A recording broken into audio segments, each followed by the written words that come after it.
Olá, meus amigos, minhas amigas, sejam todos bem-vindos a mais uma roda de conversa aqui no APEAcast.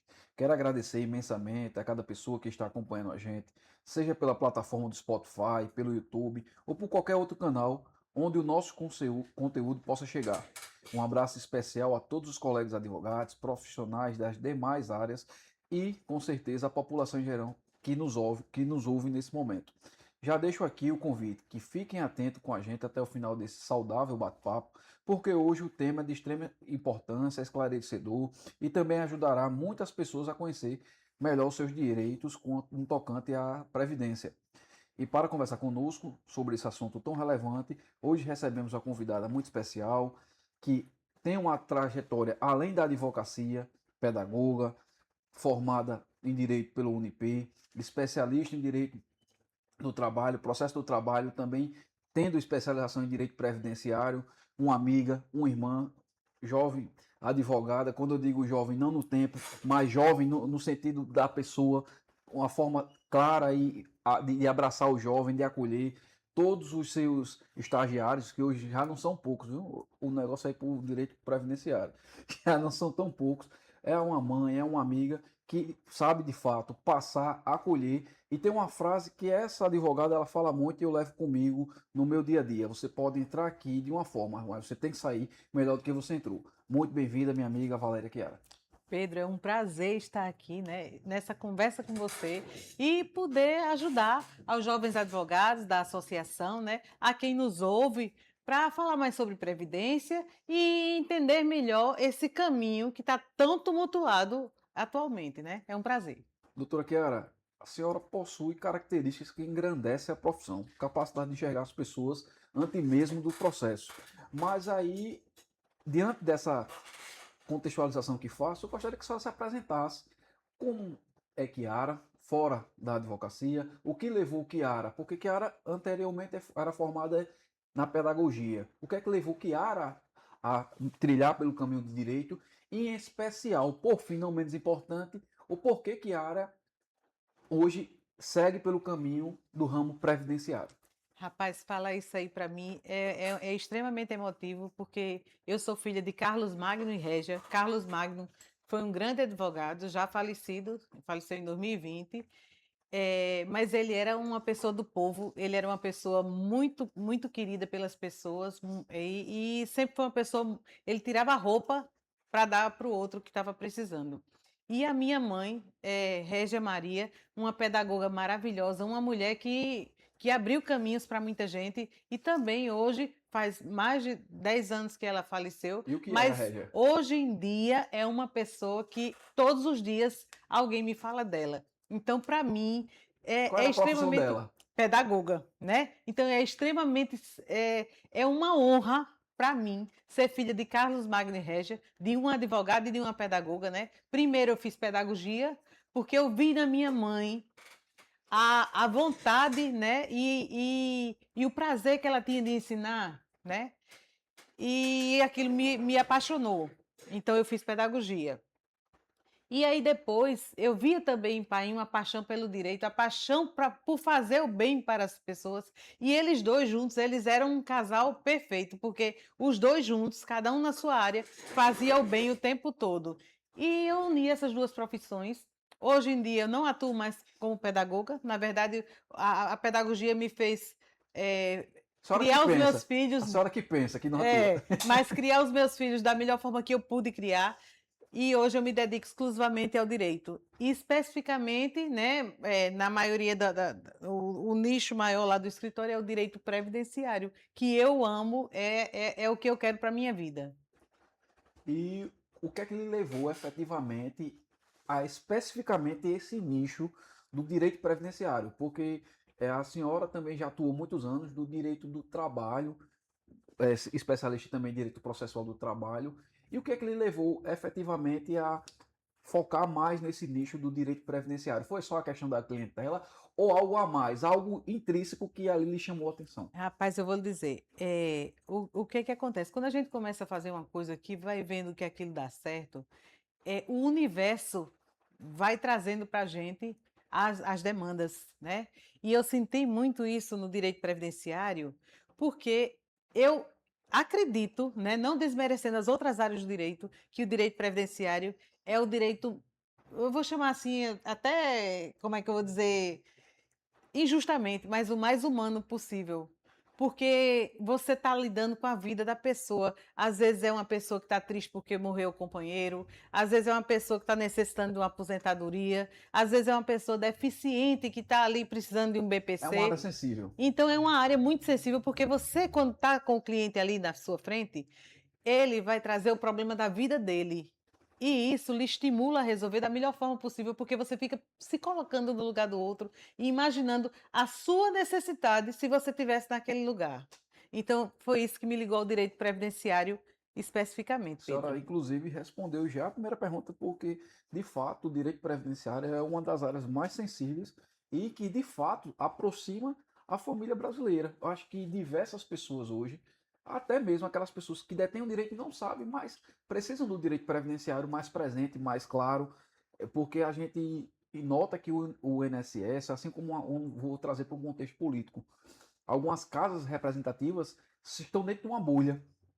E muitas pessoas não têm acessibilidade a essa bolha e acham que o direito previdenciário é algo tão distante, quando na verdade está ali. O que precisa de fato é o bom empréstimo e um profissional, como a senhora, humanizada para trazer à tona e esclarecer. E é nessa pegada, é nesse nicho que eu vou trazer algumas perguntas para que a gente possa, de alguma forma, contribuir não só com o jovem advogado, com o estagiário, com o operador do direito no modo geral, mas também com a população que nesse momento nos ouve, trazendo algumas perguntas que foram feitas e formuladas por algumas pessoas que realmente querem compreender mais o direito previdenciário e também saber se há Sim, ou não direito em algumas questões. pois não. E aí a senhora fica à vontade de responder da forma que a senhora preferir.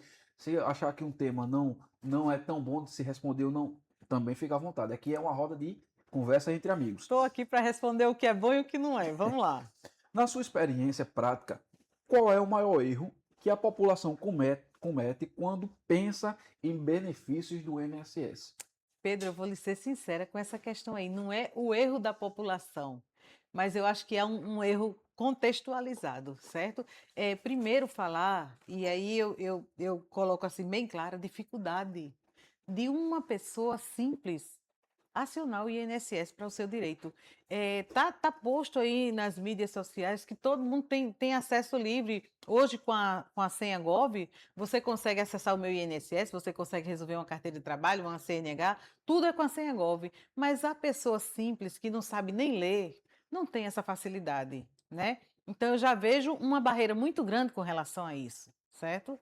Então, o primeiro ponto que eu queria colocar é a dificuldade das pessoas em acessar o sistema que, teoricamente, Muito, deveria ser simples, diga-se de né? passagem, já pegando esse gancho, um sistema totalmente complicado. Se você perder o acesso, maior dificuldade para você recuperar. É complicado, ele é complexo, também uma questão muito importante para a gente acessar como advogado, né? Fazer as coisas técnicas. A gente tem que ler uma instrução normativa, que é a instrução normativa 128, e a gente tem que se fundamentar ali, fundamentar tudo o que vai fazer, né? Imagina uma pessoa simples, a dificuldade que é. Doutora, eu vou trazer um tema que não está no nosso script, mas hoje o direito do trabalho ele se comunica também com o Sim. direito previdenciário. E existe uma normativa NR1 que trata hoje da obrigação das empresas de cuidar da saúde mental do trabalhador. E agora vai ser uma obrigação, inclusive corporada, inclusive com a orientação do próprio TST. E como é que a senhora enxerga essa crescente da saúde mental? Há muita abertura, há muitos precedentes, há muito. Para quem tem problema de saúde mental hoje, o direito previdenciário ele contempla, ele é aberto a esse público, ou é algo muito novo ainda, é algo muito intangível? Ô, Pedro, essa questão é muito interessante que você está falando, porque o problema mental em si, às vezes você vê uma pessoa e ela está sã ali na sua frente. A gente não sabe quais são as dores que ela está Problema passando, invisível, né? né? Um problema invisível, é uma doença invisível, é uma incapacidade invisível, é uma deficiência totalmente invisível. E aí, isso é muito sério na seara trabalhista, né? Mas eu vou trazer uma questão extremamente importante para quem nos ouve agora. Por exemplo, se a pessoa sofreu uma doença mental, um problema adquirido, ou uma depressão, uma síndrome de burnout, no trabalho, ela tem direito a um benefício que o INSS nem fala. Nem fala porque não há interesse, porque ele é um benefício indenizatório. É o chamado auxílio acidente, porque a partir do momento que você tem uma doença laboral ou uma doença do trabalho, né, é por analogia considerado um acidente de trabalho. E Perfeito. essa doença, esse problema ali, se ele for caracterizado realmente, ele pode gerar um benefício indenizatório que a pessoa pode receber pelo menos meio salário até se aposentar. Perfeito. Então, isso é extremamente importante dizer, inclusive eu quero colocar mais, dizendo que essas pessoas elas têm direito a benefícios previdenciários como auxílio-doença, o auxílio-acidente em si, porque se a pessoa, às vezes a pessoa dá para trabalhar em outra área, mas ficou com a redução para trabalhar naquele determinada atividade, tem o auxílio-acidente, ou até a aposentadoria por invalidez, que são benefícios que cobrem essa situação, né? Doutor, aí, pegando esse gancho, antes de entrar na próxima pergunta, o auxílio acidente, ele pode ser concomitante a uma outra atividade laboral? Essa é uma dúvida que muita gente tem. Se eu recebo esse benefício, eu posso continuar trabalhando? Porque a gente sabe hoje, e aí alguns colegas compreendem e me perguntam, e assim, até mesmo a população, no modo geral, às vezes tem medo de buscar um benefício com medo de ser prejudicado, perdendo uma outra atividade Sim. laboral e a gente sabe que na prática um assalariado hoje muito mal vive. Olha, o auxílio acidente ele pode sim, nada impede que a pessoa trabalhe e receba o auxílio acidente, não é impeditivo. Inclusive, eu preciso dizer que o auxílio acidente, ele pode ser concomitante a um auxílio doença, se, por exemplo, a pessoa tem um auxílio acidente de um joelho que teve um problema no joelho e de repente era vigilante, está em pé muito tempo ali, teve problema no joelho, recebe auxílio acidente. Se essa pessoa tiver um problema adoeceu, fez uma cirurgia e precisou receber auxílio-doença, ele pode concomitantemente receber o auxílio-doença também.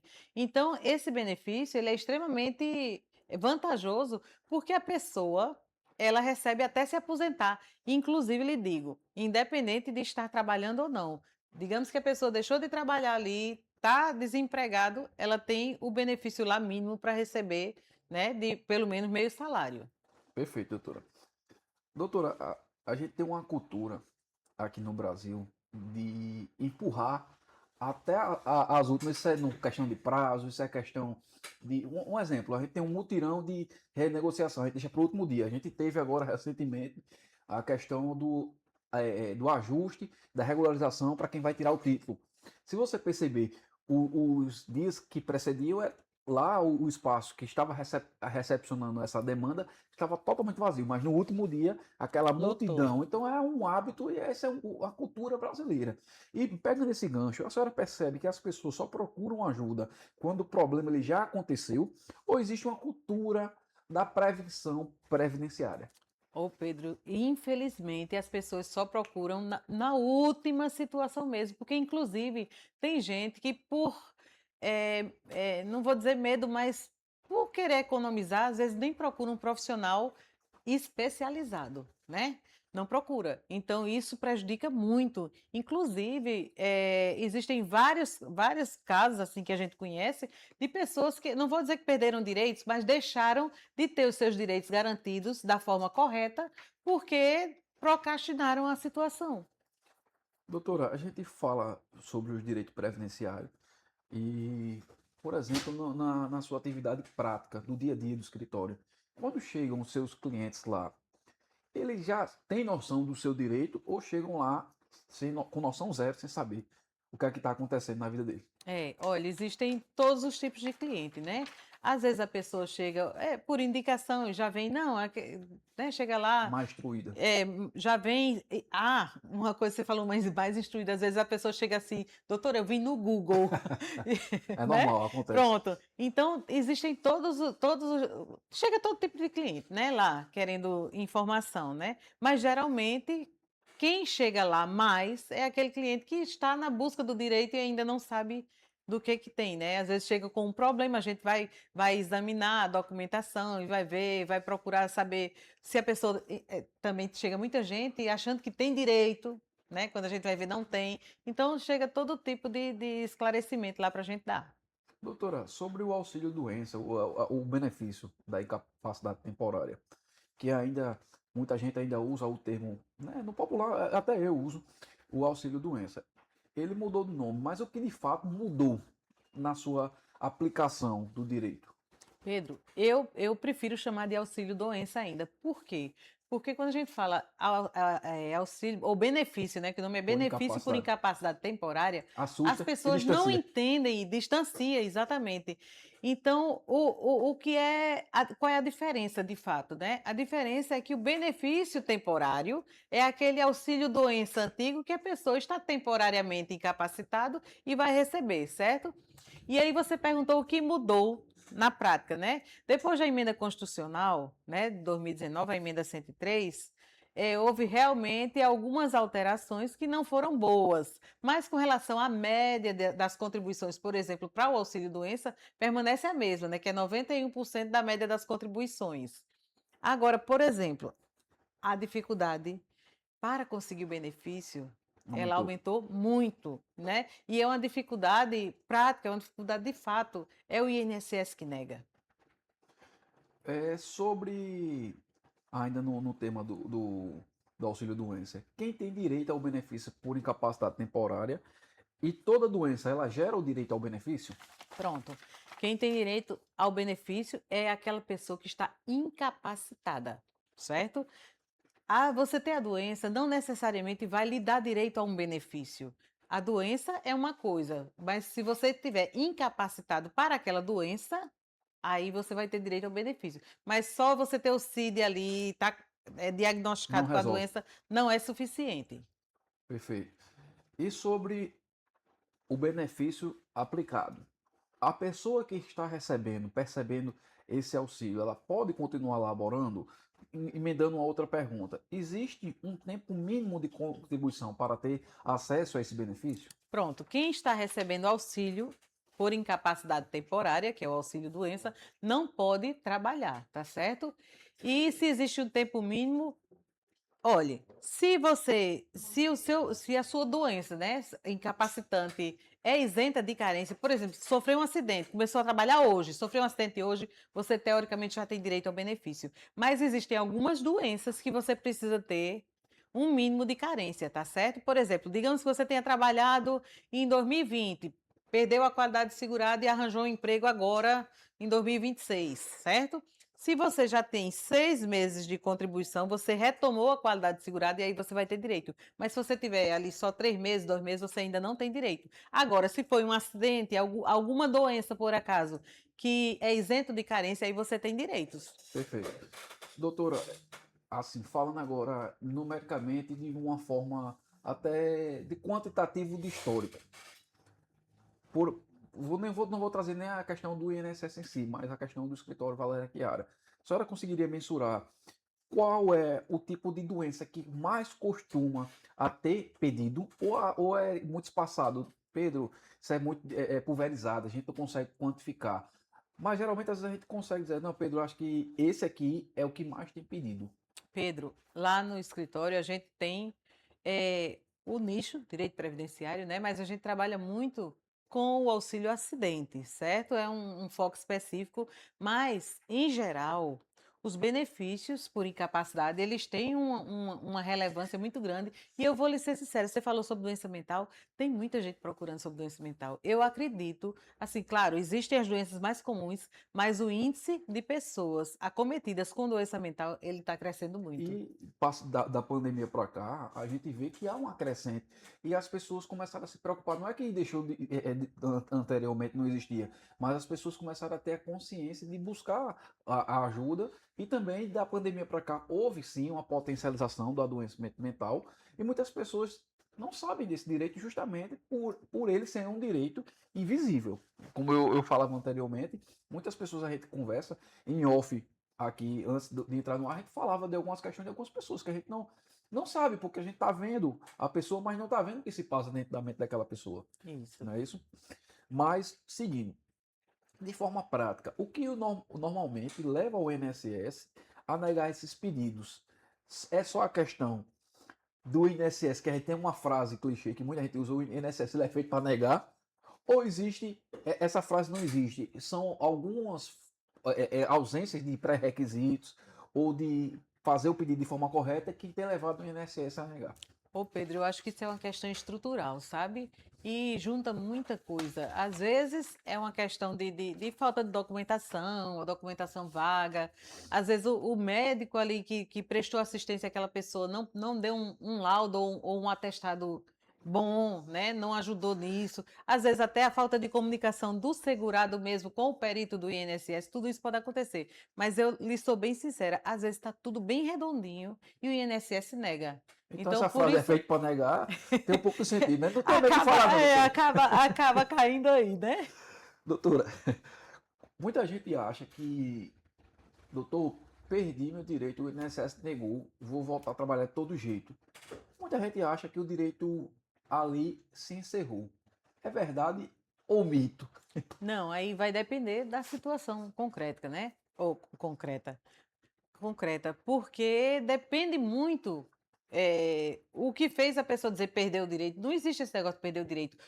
Pode ter acontecido a pessoa ter perdido a data de entrada do requerimento, pode ser que a pessoa não tenha levado documentação e o processo foi encerrado por falta de documentação, pode ser que a pessoa não tivesse carência suficiente, a qualidade segurada. Então, tem vários fatores para poder dizer isso E aí. qual o remédio quando o INSS nega administrativamente? Parou por ali? Ou qual é o papel? Eu, como advogada especialista na área, eu sugiro que você que está ouvindo aí procure um advogado especialista, porque às vezes é um detalhezinho, mas às vezes a gente diz assim, não, é pouca coisa. Não, o advogado ele vai saber resolver, com certeza. Existe uma diferença entre estar doente e estar incapacitado para o trabalho? Existe sim. É aquilo que a gente estava falando. A doença em si, ela pode estar ali quietinha, né? E Não lhe não afetar. lhe afetar, mas a partir do momento que ela interfere na sua atividade, né, que ela lhe incapacita de alguma forma, então aí, por isso que eu digo, a diferença da doença para a incapacidade ela é grande. Às vezes a pessoa nem está muito doente, mas está incapacitada, não adoeceu, mas sofreu um acidente e ficou incapaz de repente, né? Por Perfeito. exemplo. Doutora, agora saindo do auxílio doença ou benefício por incapacidade temporária, como queiram, vamos adentrar um pouco na aposentadoria por invalidez. O que diferencia o auxílio temporário da aposentadoria por invalidez? Pronto. Eu digo sempre que o auxílio doença, né, a incapacidade temporária, ela é a porta de entrada para uma aposentadoria por invalidez ou não. Mas a aposentadoria por invalidez, ela é exatamente para aquela pessoa que está incapaz permanentemente, tanto que é benefício por incapacidade permanente, né? E, inclusive, eu tenho algo a falar aí a respeito da aposentadoria por invalidez, porque, por exemplo, depois da reforma da Previdência, essa aposentadoria ficou extremamente. Inacessível. E não é nem inacessível, inacessível pelo campo do INSS não conceder, né? Mas ficou prejudicial, porque o cálculo antes da aposentadoria por invalidez era um, agora é outro, entendeu? Hoje você trabalha anos, ficou doente no final da sua vida, você vai ter que entrar no cálculo geral, 60%, iniciar com 60% da média das contribuições. Isso é injusto na hora que você mais precisa de De um, um de um, amparo. de um amparo, né? O seu salário é reduzido, o seu benefício é reduzido, está errado. Pelo menos, né? No meu ponto de vista e de vários outros advogados especialistas, né? Daqui a pouco a gente vai falar mais sobre as injustiças sociais do Sim. INSS. A gente vai chegar lá. Doutora, quem decide se a incapacidade ela é permanente? Ainda pegando o gancho, a aposentadoria por invalidez ela é realmente definitiva ou o INSS ele pode revisar e cortar esse benefício? Ele pode revisar, mas há alguns pontos que, por exemplo, uma pessoa que aposentou por algumas doenças muito graves, a questão de idade também, ele já não revisa, mas na maioria das vezes é possível sim a pessoa cair num pente fino do INSS com relação a essas aposentadorias. Doutora, e seguindo aqui esse gancho, uma pessoa aposentada, isso aí é muito comum, essa pergunta aqui ela é muito comum na prática do dia a dia. Isso aí é um contexto, inclusive, social.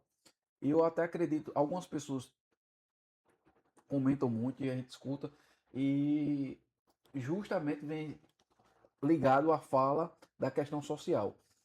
Eu estou aposentado por invalidez, mas eu estou trabalhando, porque com o único salário da aposentadoria por invalidez, eu não consigo manter a minha família. Mas isso é legal? A pessoa pode continuar trabalhando? E se não, ou sim, se for sim, a senhora vai explicar o porquê. Se não- a resposta for não, quais consequências jurídicas aquela pessoa pode sofrer? Pedro, se a pessoa for aposentada por invalidez, ela não pode trabalhar, certo? E eu não posso nem dizer que a pessoa não trabalhe, né? Porque a gente sabe da situação como é, mas juridicamente a pessoa não pode trabalhar e não deve trabalhar. Agora, se a aposentadoria é por tempo de contribuição ou aposentadoria por idade e a pessoa quer continuar trabalhando, não tem problema. Mas a aposentadoria por invalidez invalida totalmente o mercado de trabalho. Pena que o nosso contexto social brasileiro, ele é muito agressivo. Como a senhora falou, agora houve um prejuízo, uma queda ainda mais na porcentagem do que o contribuinte ele vai receber. Então ele obriga, em que pese ele orienta e disciplina, ele tira com a outra mão. É, Não é? isso é Então muitas verdade. pessoas preferem não ter o benefício por invalidez, trabalhar é, tentando sobreviver, É, enfim, muita gente. né? Isso é verdade. Mas sigamos. Quais situações costumam gerar mais injustiças nessa área? Rapaz, isso é uma pergunta muito, Abrangente, né? muito abrangente. Pronto, então vou reformular ela. Quais situações ela gera mais injustiça nessa área no tocante ao benefício em si? Se a senhora enxerga agora com o olhar humano, esqueça Certo. a Valéria Chiara, advogada. Se é um impedimento do aposentado dele constituir uma nova renda para a família ou da dificuldade que ele tem agora em perder mais do que a metade ou quase a metade do benefício. Pedro, Como ser humano. você tá me botando numa situação muito difícil. Olha, aqui o compromisso é Porque com a verdade, viu, doutor? Não, é porque assim, todas as duas situações são muito Delicadas. delicadas, né? Muito delicadas. Sinceramente, isso é uma questão que eu Sabe, não. não tenho como Olha, tá dizer, vendo não, que que aqui o todas as nosso duas são. podcast, você tá vendo que o nosso podcast, vocês que estão nos ouvindo agora, vocês estão vendo que não tem nada combinado, que o nosso Mas é a compromisso. verdade. E vocês lembrem aí de Glória Pires. Eu não sou capaz de opinar sobre isso. Tá certo. Brincadeira.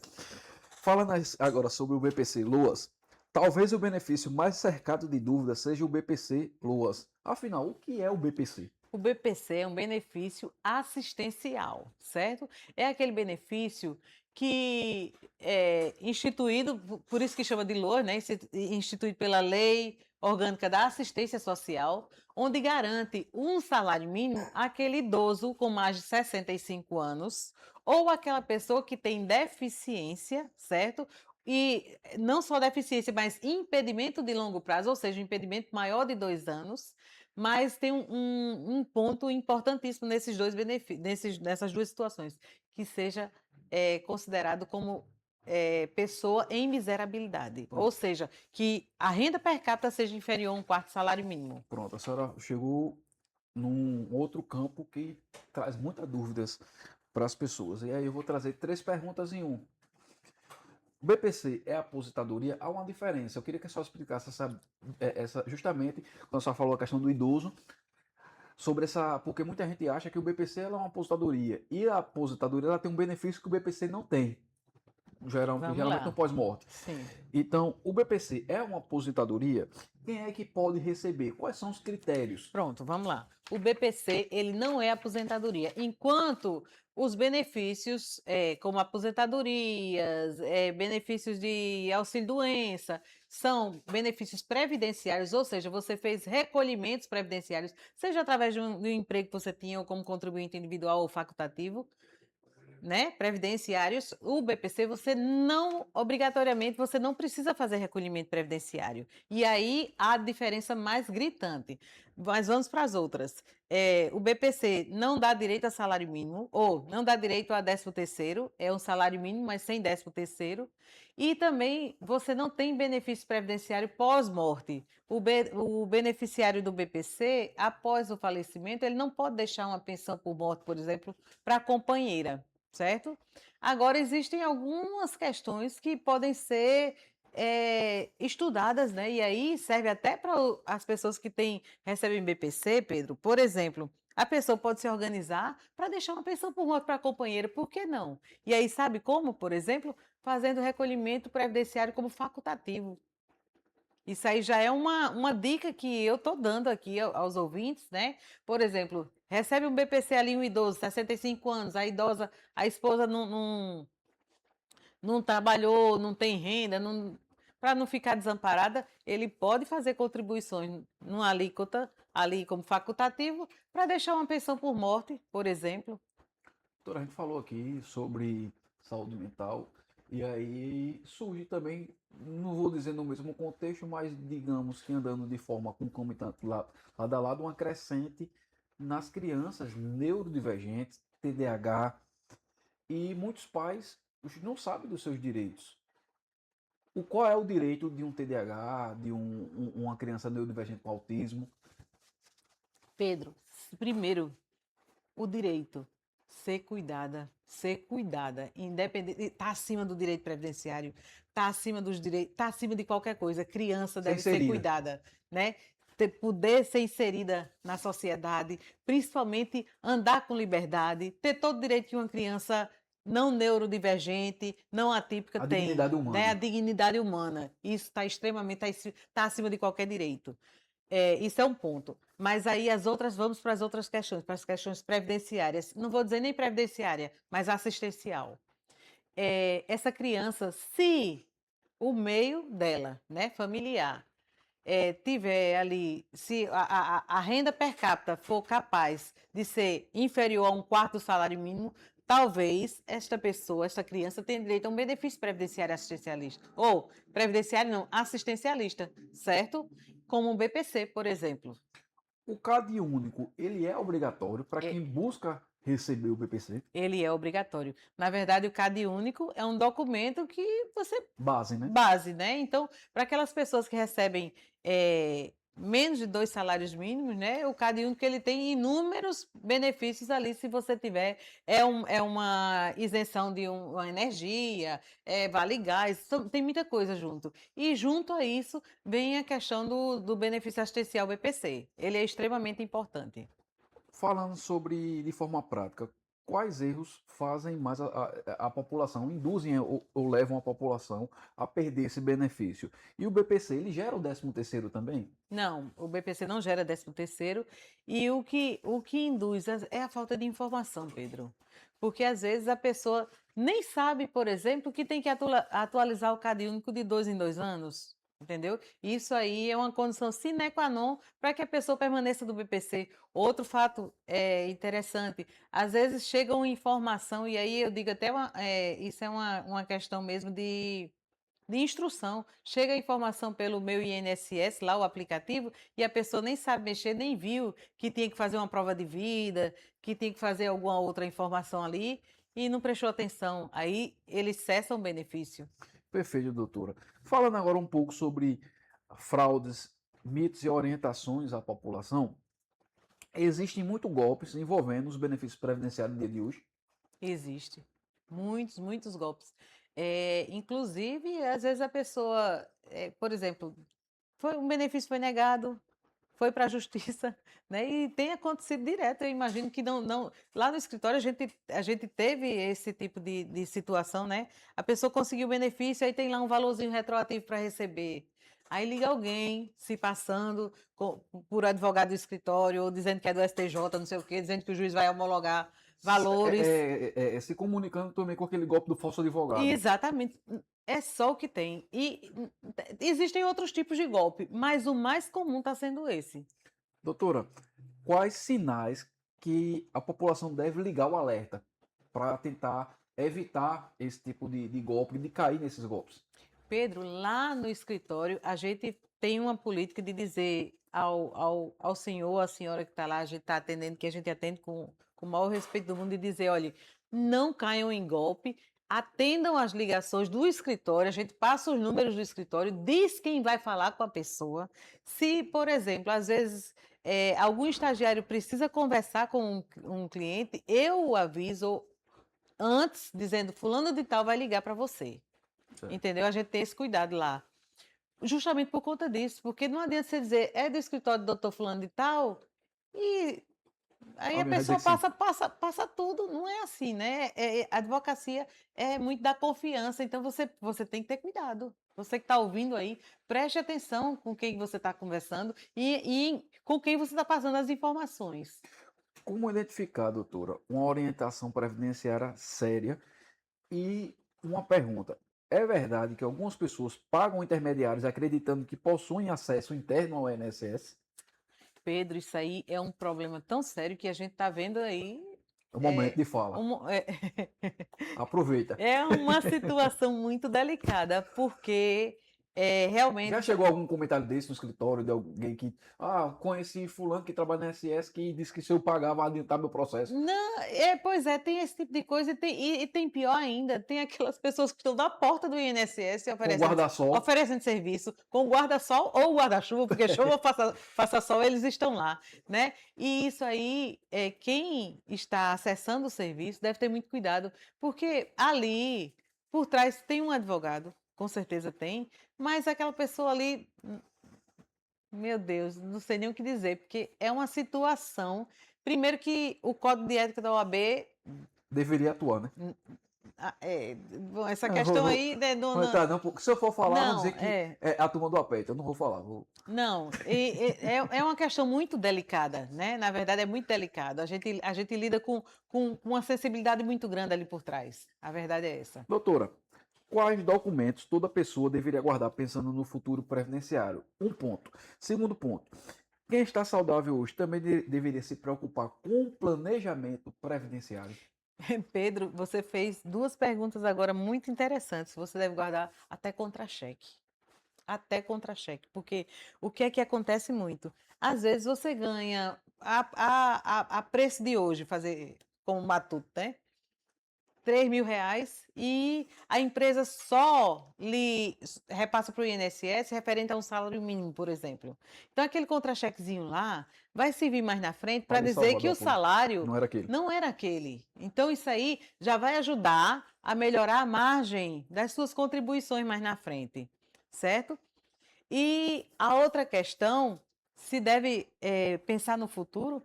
Pedro, hoje em dia, meu filho, por exemplo, com 21 anos, está terminando a faculdade, a gente já está pensando no planejamento previdenciário dele, que a gente não sabe o dia de amanhã, entendeu? E extremamente importante. Hoje você está ali trabalhando e diz, não, eu vou pensar nisso mais na frente e tudo. Mas só que o planejamento previdenciário, você falou agora, não é muito conhecido, nem divulgado, mas ele é extremamente importante. Você que é um jovem, ou até mesmo está no meio da carreira ali e está pensando como é que vai ser sua aposentadoria, em cuidar em fazer isso, porque você pode melhorar valores, você pode ver o tipo de aposentadoria, porque hoje em dia você tem a reforma da Previdência, praticamente pensou numa tipo de aposentadoria, aposentadoria programada. Mas hoje você tem várias regras de transição, né? Então, ver o que é mais vantajoso para você é o planejamento previdenciário que vai lhe dizer tudo isso. Doutora, quem trabalha como autônomo, meio até informal, pode garantir direitos previdenciários? Pode sim, pode. É ter o cuidado, e isso é importante demais, porque às vezes você ali está informal, você está sem fazer recolhimento previdenciário. Mas ter o cuidado de sempre estar fazendo recolhimento E não previdenciário. fazer a qualquer custo, né? De toda Não, forma. exatamente. Existem as formas corretas de fazer. Porque às vezes até um código errado, se você fizer ou fizer o pagamento fora do dia correto, isso pode interferir na forma com que você vai receber seu benefício, ou até se você vai receber. Então é extremamente importante esse cuidado. Doutora, depois da reforma da Previdência, o que de fato mudou assim, de forma mais significativa para o trabalhador brasileiro? Se a senhora pudesse elencar um ponto, qual seria? Um ponto, o valor da aposentadoria, Pedro. Isso é tão sério, rapaz. Se ele trabalhar a vida toda ali. A reforma trabalhista já foi um ponto que não foi legal para o trabalhador, né? E junto a isso, a reforma da Previdência, por exemplo, a aposentadoria por idade, ela iniciava com 70% da média das contribuições. Hoje inicia com 60%. Quer dizer, o valor caiu muito, né? A mulher, por exemplo, era 60 anos para aposentadoria por idade. Hoje é 62. Então, tudo isso é um desgaste e daqui a pouco as pessoas não vão nem conseguir se aposentar. Doutora, vou fazer antes de a gente chegar na fase final do encerramento, fazer um bate-bola, bem pragmático. Quatro ou cinco perguntas, e a senhora vai dizer mito, verdade, e fazer. Ela estava até reclamando comigo aqui antes da gente entrar, e eu vou fazer esse bate-bola. A senhora vai dizer Ixi, mito, verdade. não, E aí tenta sintetizar, tá certo? E tá aí, certo, porque para vai dizer ser só assim, que é mito ou verdade, verdade, a senhora vai dizer vamos mito ver ou o que vai verdade, tá dar. certo? Vamos lá. Quem nunca contribuiu para com o INSS não pode receber benefício nenhum. Pode receber o benefício assistencial se tiver nas regras. Então, é um mito. MEI tem direito à aposentadoria? MEI tem direito à aposentadoria, verdade. Verdade. Aposentado não pode continuar trabalhando? Aposentado Geral, geral, de forma geral, de genérica. forma geral, é mito, porque aposentado pode continuar trabalhando, Quem, desde que ele não seja aposentado por invalidez. quem perde prazo no INSS perde o direito? Não, pode perder a data de entrada do requerimento, por exemplo. Toda doença dá direitos a benefícios? Isso aí é um mito se for só a doença, mas se ela gerar incapacidade, aí ela dá direito. Chegando no nosso bloco de últimas perguntas, doutora. Qual é a principal mensagem que a senhora gostaria de deixar para a população sobre os direitos previdenciários? Pedro, eu digo o seguinte, que procure um especialista para lidar com a sua situação, porque o seu problema pode ser o problema da sua vida. Então, você precisa ter cuidado com ele para que o seu futuro tenha o mínimo de garantias, né? Que você consiga ter pelo menos um mínimo de conforto ali, porque às vezes um erro pode gerar um infortúnio muito grande. Uma coisa que está acontecendo muito, por exemplo, revisões de aposentadoria.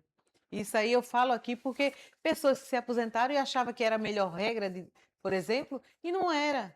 Então, isso é extremamente importante, porque você sabe que tudo desvaloriza, está desvalorizando. E a aposentadoria, ou o benefício previdenciário, ele não acompanha a inflação, né? A inflação, não, como é que eu vou dizer?